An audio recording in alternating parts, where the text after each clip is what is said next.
Communication in the pandemic between physicians and patients, and particularly their families, has drastically changed.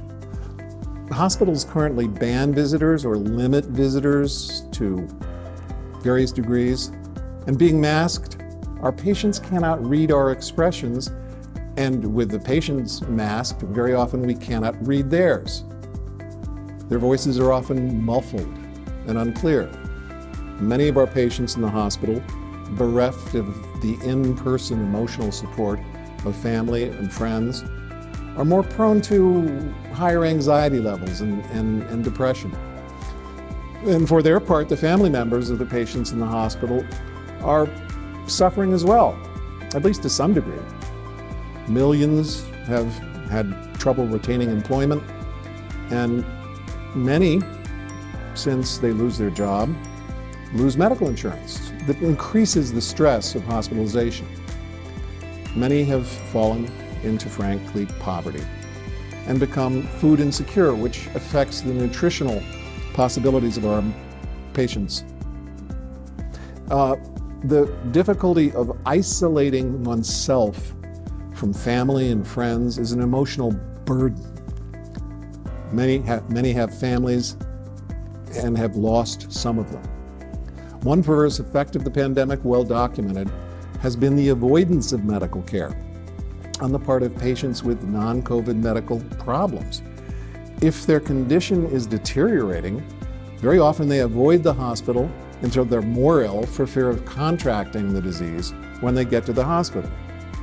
When they present to us, very often they're much sicker, thus increasing the work burden of the entire staff. These non-COVID patients in the hospital also suffer the sequelae of being isolated from friends and family. Our communication toolbox can include special means to deal with the pandemic and its burden. They include empathic language, direct inquiry, close telephone communication, and then strong team communication is very important with nurses, social workers, discharge planners, and of course consultants. Empathic language is a means of directly expressing your own understanding of the quarantine burden on the patient and family.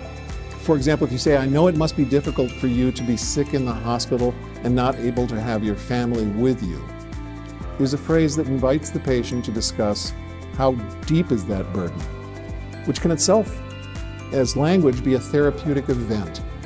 In addition, it helps you bond with the patient. Similar statements can be made to family members via telephone. A direct inquiry includes establishing who the patient wants you to speak with regarding their care, and even if they want you to communicate with someone. A direct inquiry regarding the pandemic burden of the patient and his or her family will help you gain insight into the patient's resources and home situation into which they will be discharged. Tell me how you and your family are doing in this pandemic time is a good opening question.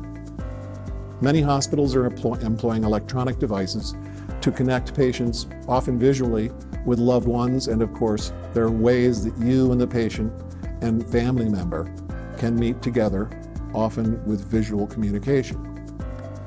It is important, I think, to encourage the family member to express concerns and questions. For example, saying, "What other questions do you have for me? And have I heard everything you need to tell me?" are good invitational questions.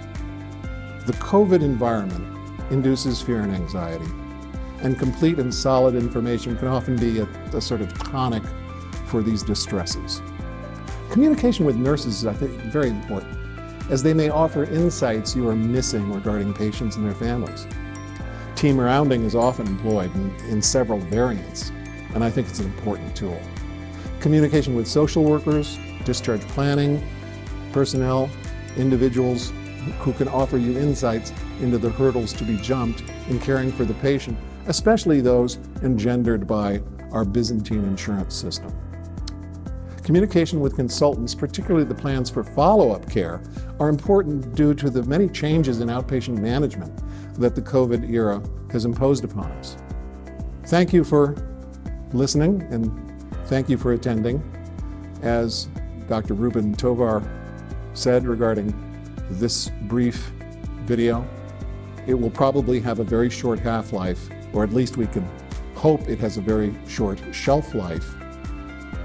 And hopefully now that the several vaccines appear to be rolling out and distributed, we can now see an end to this strange and stressful era and hope to return to what we used to call normal. Thank you again.